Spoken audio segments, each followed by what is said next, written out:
We are dealing tonight then with the miracle of joy.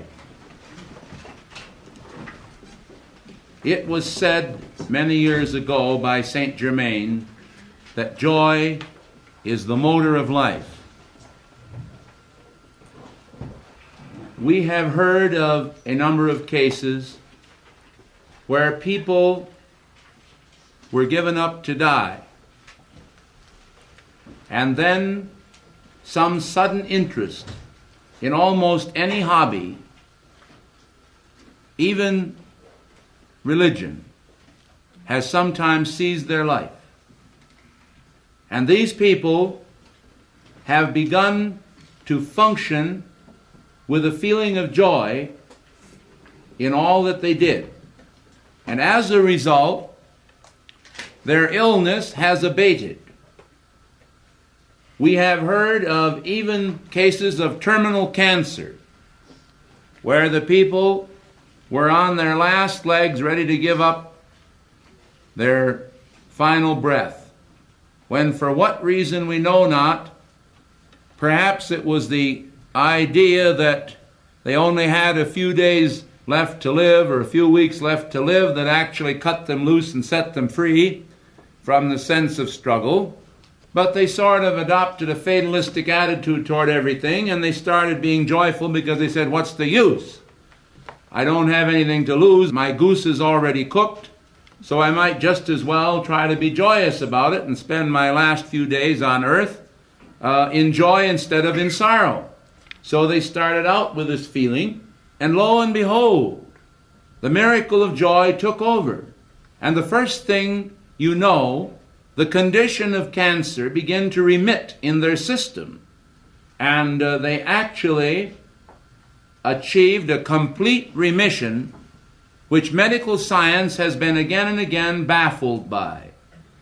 Now, science claims they do not know what causes cancer.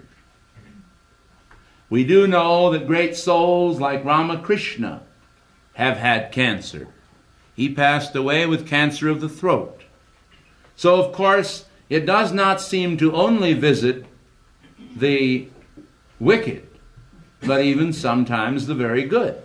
But we are not so much concerned with that as we are with the power of joy to affect the cells. One condition that seems to always be noticed with the onset of cancer is that people many times become very depressed.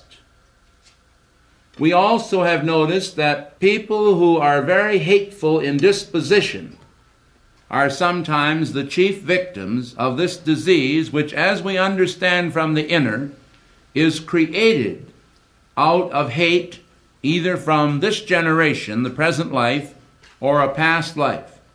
Feelings of hate act in this way, and I want to bring out to you just how it works. You have a cell, and the cell is normal. Now, this normal cell has an energy quotient, which it is required to maintain in order to be in perfect health.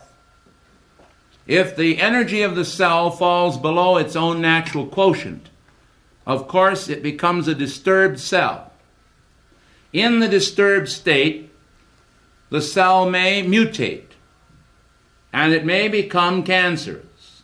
If it does, the cell begins then to reach out to devour energy by multiplying itself. Some people seem to feel that the cell goes out and eats the cells that are next to it. Actually, it does not eat them, it simply begins to divide. And as it divides, it also conveys the characteristic that it itself has acquired, the mutated quality, and so the cells that divide also begin to divide in a short period of time. Therefore, it starts out very, very small, and because it keeps dividing, it begins to squeeze out healthy tissue and spreads in some particular cases very rapidly. Now, this is a frightful thing when it gets into vital organs, because it doesn't take very long before it can occupy enough millimeters of that organ to completely interfere with the function. And in such cases, people don't have very long left on earth. Now, joy seems to enter in to the cells of the whole body. If your mind becomes joyful, and not without a cause, of course, I don't think you can fool yourself. You have to enter into some legitimate activity in order to have this miracle of joy take place. But if it takes place, it is very likely that the thoughts of your mind will affect the cells of your physical body. And there is a very, very strong possibility that this affection, I mean the affecting of the cells, will produce a change that can and has in some cases turned the mutated cells back into a state of normalcy and cause these conditions to remit. Now, joy is not only then good for you physically, it is good for your soul. It makes the bones grow fat, as they might say. This does not mean, of course, that your bones change their size. It means that they have that particular quality that we always attribute to a fat person. We say they are jolly. And I think one of the reasons why fat people or plump people are jolly is because the cells of the body are always eating, you see. Oh, I'm not through. Wait till you hear the rest of it. And they keep taking in food. And they never complain as long as they're taking in food. Because hunger is actually the complaining of the cells, the clamoring of the cells for food. Now, the cells very seldom will expel the energy they have in them if they can get you or induce you to eat. So the cells will clamor for food by making hunger pangs in your stomach, and you go out and eat. Thus, you are always intaking and very seldom actually expelling energy from your cells. Therefore, the best way to reduce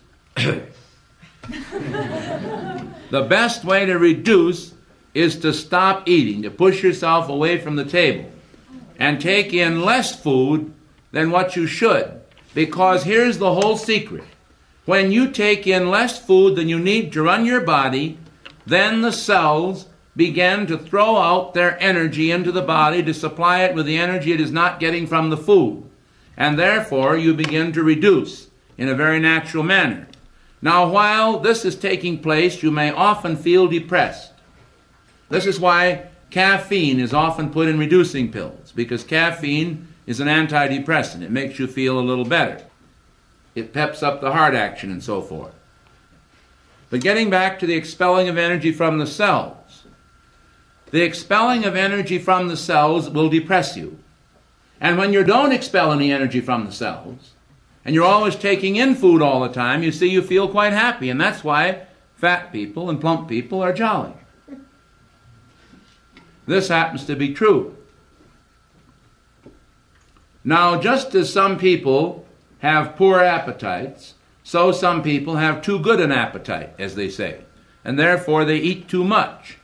And there is an association with eating too little and depression, and eating too much and joy. But this type of joy is short-lived, because you will always pay the piper. And if you continue to eat and eat and eat, you will make yourself a victim of many diseases later in life. So the thin man or the thin woman is much better off in the future than the people who are eating too much and therefore so jolly, because most of the plumper people later in life are very apt to be very depressed when various diseases come about as a result of their overeating. Now, I'm mentioning these things because we have to touch on them as we go along, otherwise we do not produce the miracle of joy. The miracle of joy is the result of a very delicate balance in the organism, the total organism of man. It must take into account the perfect body, the perfect mind, and the perfect soul or consciousness. Now, consciousness should be the director of life in all of its departments. Whether you're dealing with the conscious mind of the consciousness or the subconscious mind of the consciousness.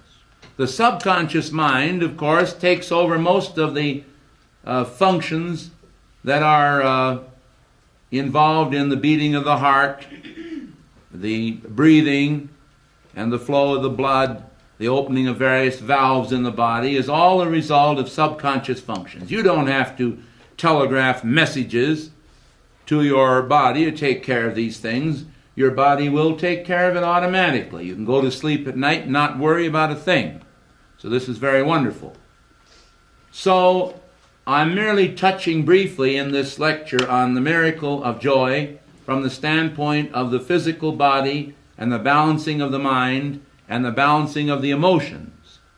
Now, I have long contended that people are not really happy and cannot release joy in their life by always saying, like some of the Christian scientists used to say, and I've told this so many times that I hate to tell it again, but every time I tell it, people enjoy it, so I might as well tell it again as part of this for some of you who have never heard it. The story of the Catholic priest and the Christian scientist and the Jewish rabbi who died and all went to hell. And there they were, of course, in hell. And the Catholic priest, he turned to the rabbi and he said, "Rabbi, why are you here?" And the rabbi said, "Well, you know, we Jews are not supposed to eat pork." Yes, that's right.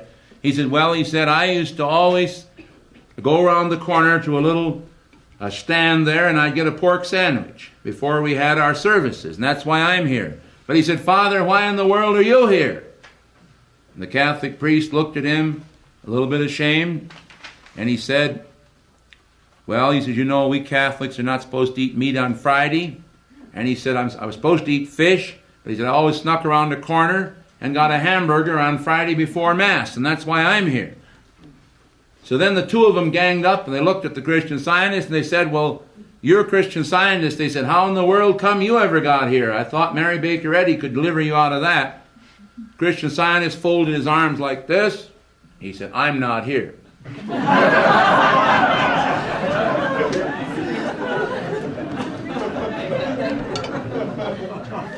And of course, he wasn't.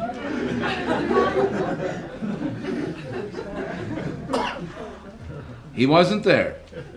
So this principle of denial is sometimes, I think, the cause of a lot of people not being really happy. Because you have to be honest in order to be happy. But if you say, "I am perfect," is it so? Well, God made you perfect, didn't He? Didn't God make you perfect? But the question now before us is, are we manifesting that perfection in all that we do now? I think that the miracle of joy, the flooding of our consciousness with joy, will help us in manifesting the perfection of God far more than the manifesting of sorrow. But I still think we need a reasonable objectivity. We must be able to see what is socially correct, what is spiritually correct, what things ought to be treated as anathemas, and what things should be accepted without reserve. There are some things in life that you can just drink in and have all you want and never worry about it. And one of those things is beauty. And so, when you start to realize the perfection of God in your own world, you need not hesitate to enjoy nature. Now, nature is wonderful. If you get up early in the morning sometime, when you're accustomed to rising later, and you see the sun coming up, there is nothing to stop little shivers of joy from actually going all over your body. Some of you have had these spontaneous releases of joy. You've gone out on the brink, perhaps, of a great cliff or a mountain, and you saw the first golden rays of the sun with a little pink coming up, and then the gold, and then you see it peek its head right over the horizon. And I don't care how many times you've seen it or how many times you will see it. Each time the soul can be thrilled by it. But in order to have the miracle of joy really working for you, you should learn to amplify your feelings of joy. You know what I mean by a thrill? When a band goes by, like playing one of the Sousa marches, and your heart beats just a little faster, and you stand up there and you watch the flag go by. Of course, this was about 30 years ago. Now people are not too excited anymore. But nevertheless, it still works for some of us, and we are happy. Now, what I am recommending to you in this lecture, The Miracle of Joy, is the amplifying of the feeling by your consciously demanding of life that life amplify that feeling. In other words, when you get excited by an outer condition like a sunrise, or a twinkle in a child's eye, or some cute remark from an old gray head, it doesn't matter what it is, don't be afraid to get with it. Don't be afraid to go into it. Let yourself just become excited about these good things, because these good things will induce a feeling of joy which can spread in ripples from your little toes, your little pinkies, all the way up to the top of your head. And if you do that, you can even see yourself just standing there, vibrating. You know what I'm talking about? You just vibrate that joy.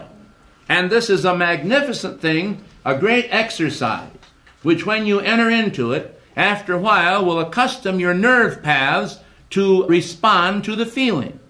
And so then, just as people reach a stage where they have these awful feelings of depression, and the mind follows the depressed state, going down, down, down, down, down, so the consciousness can go up, up, up, up, right on up, see?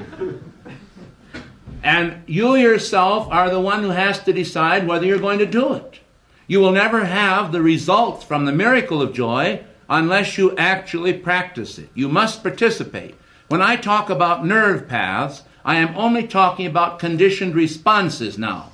I don't always use the words just the way I want them at the given time, So now I'm coming back and to say I'm talking about conditioned responses which will affect the nerves and will flow over the nerve paths and cause you to feel those thrills that actually will make you happy. Now, there is absolutely nothing wrong with these things. I think the miracle of joy is the greatest antidepressant, you see, in the world. You have to be able to stop the forces of depression, which in so many people have become quite natural. And the moment that their minds are free for a moment in some degree of idleness, right away, what do? They begin to think, someday I'll probably have to die. And I wonder how it's going to be. Is the friendly undertaker measuring me right now?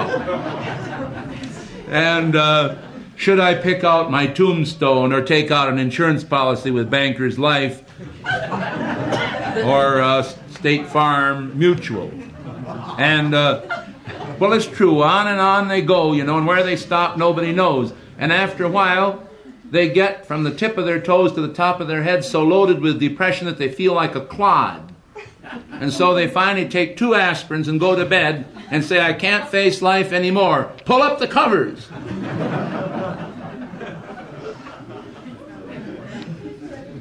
Isn't it terrible? But everybody does it, until they learn to condition themselves to the miracle of joy.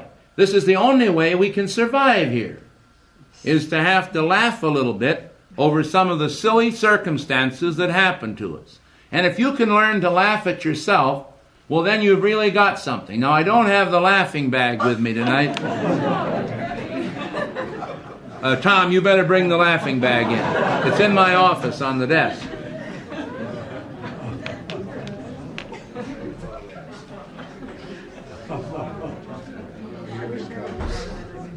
If you can learn to laugh at yourself, you've got it made. That's the greatest problem in the world, is that we take ourselves too seriously. We say, I wonder what I'm going to do tomorrow. Let me see now. There's that particular luncheon engagement I promised that I would attend. Oh, something happened.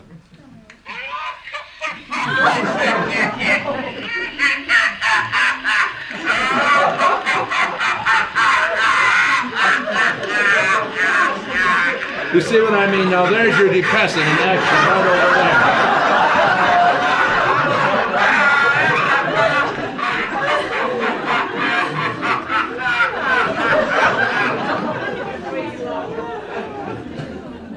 It's a bag full of laughs. I keep that on my desk, you see. When the going's rough. What? When the going is rough. That's most of the time. But let the miracle of joy, Emma, flood your soul day and night, you know. Well, where did you get that?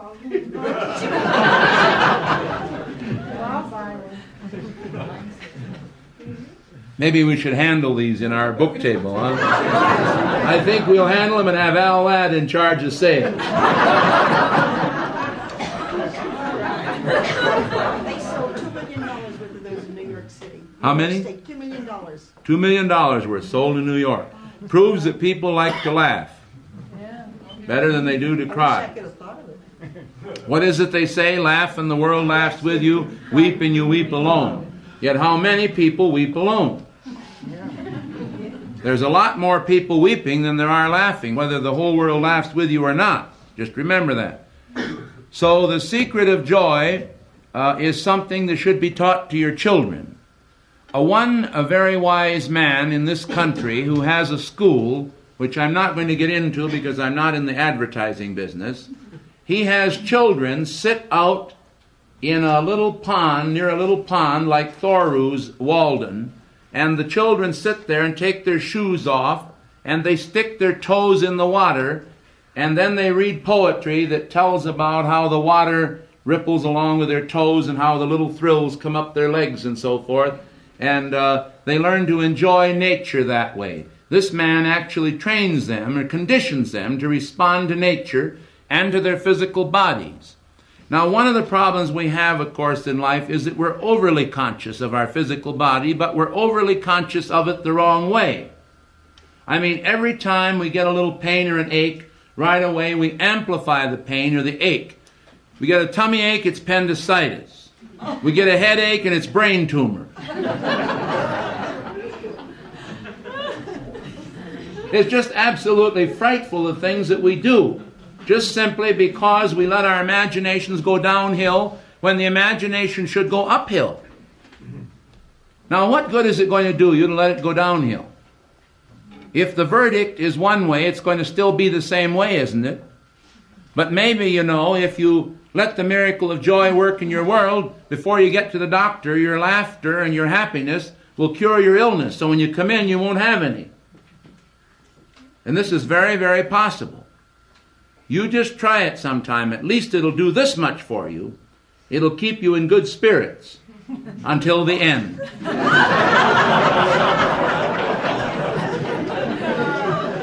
It reminds me of Liberace. He used to say that he laughed all the way to the bank.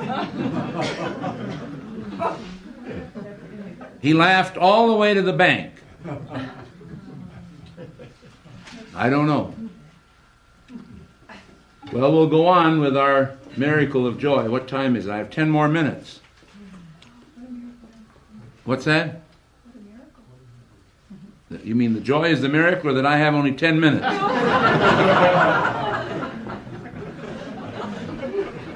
I think it's a miracle that I made it this far.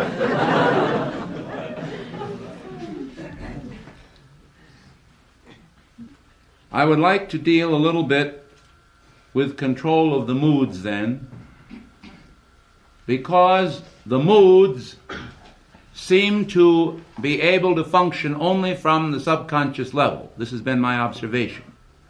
That they will work without our knowledge. And we'll be walking down the street and we feel perfectly happy, and all at once the subconscious mood will peek its little ugly head up through the surface of the water. And all at once we feel just something terrible. One man said he felt lousy, and another fellow said, well, he felt good and lousy. And Saint Germain said that unless you want to have them in your house, don't mention the word. So we better not talk about it. It's absolutely true. So I think it's the moods, the subconscious moods that we must be afraid of. And so I've been analyzing why we get this way, and I've decided that we let these morbid thoughts creep in idle moments, or we listen to the wrong radio programs, or we read the wrong kind of books, and we let, as the psalmist said, let the meditations of my heart and the, what is that? And the meditation of my heart be acceptable in thy sight, O Lord, my Redeemer. Now, I used to have a teacher in school who had a very unusual meditation on the 23rd Psalm. And it went like this: the Chevy is my auto, I shall not want another. It leadeth me beside the repair shops. It vexeth my soul. I anoint its tires with patches. Its radiator runneth over. It has a breakdown in the presence of mine enemies. And if this thing shall follow me all the days of my life, I shall dwell in the bug house forever. Amen.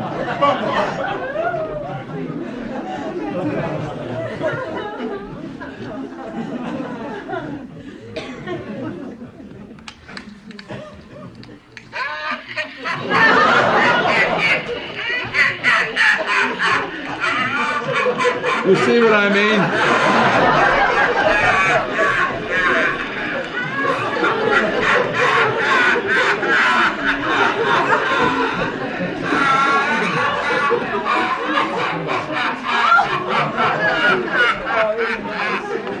Take that to your mama now.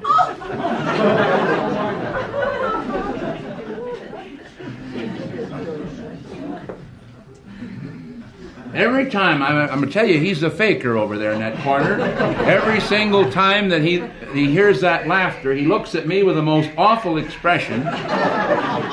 And then as soon as I point him out to you, then he switches the other way.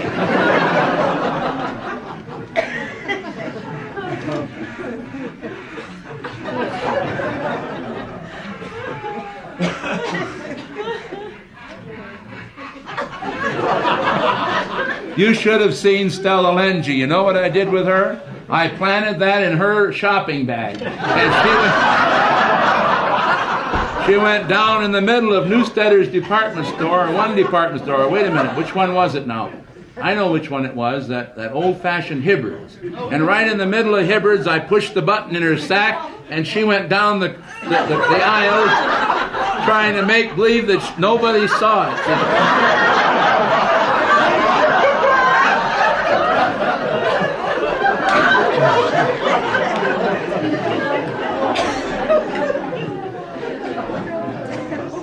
That was the time that the Roman nose knows.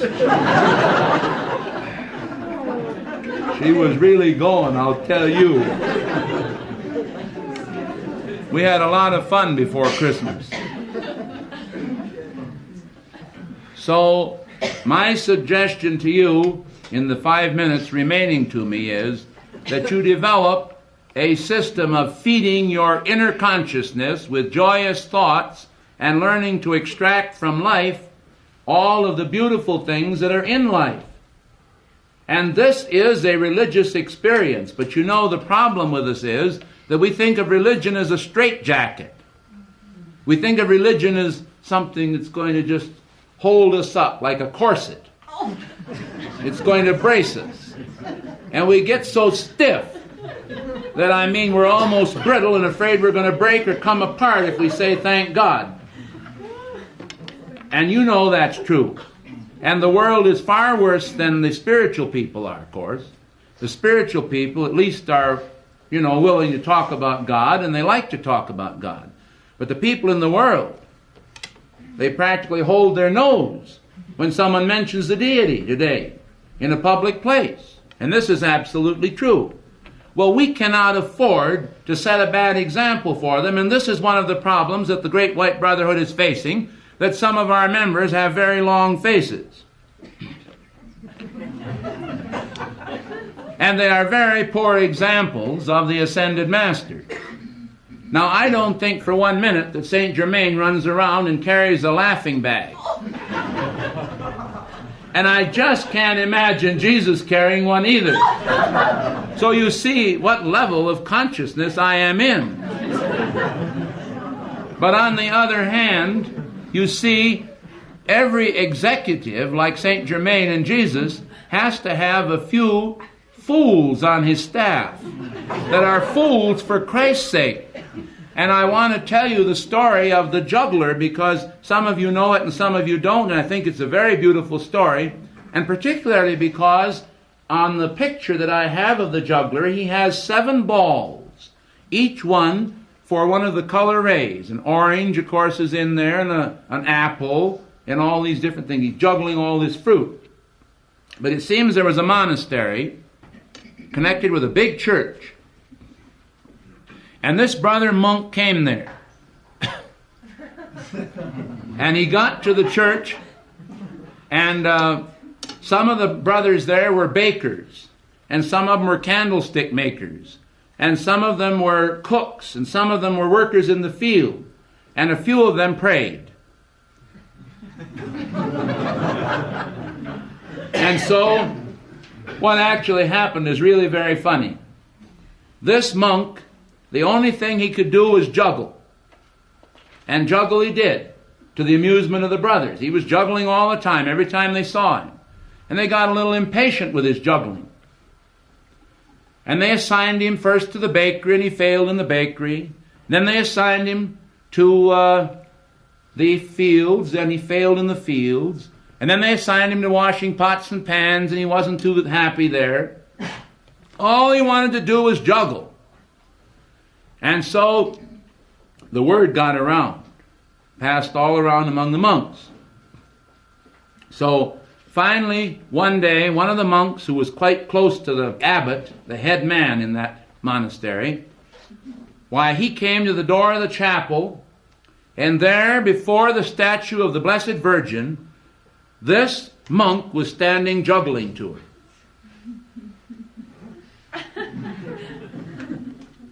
Why, he was horrified. What a terrible sacrilege.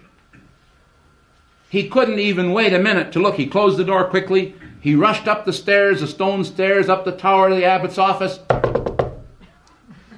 May I come in? Yes. He didn't even hardly wait for an answer. He rushed in. The abbot was there. He said, oh, he said, terrible things happened. He said, I can't even tell you about it. Just come with me.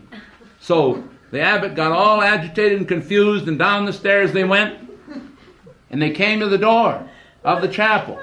And there he was. By this time he'd worked up a sweat, and the sweat was pouring down his face with his juggling. And so he said, here, Father, he says, just look. They opened the door of the chapel and they looked, and they just could hardly believe their eyes what was happening, for he was juggling, and as they watched his juggling and the sweat pouring down his face, all at once, Mary, the mother of Jesus, the statue, began to move.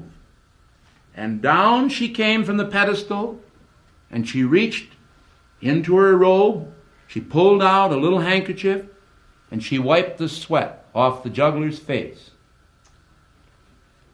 And the abbot and his friend stole silently up the stairs. Thank you.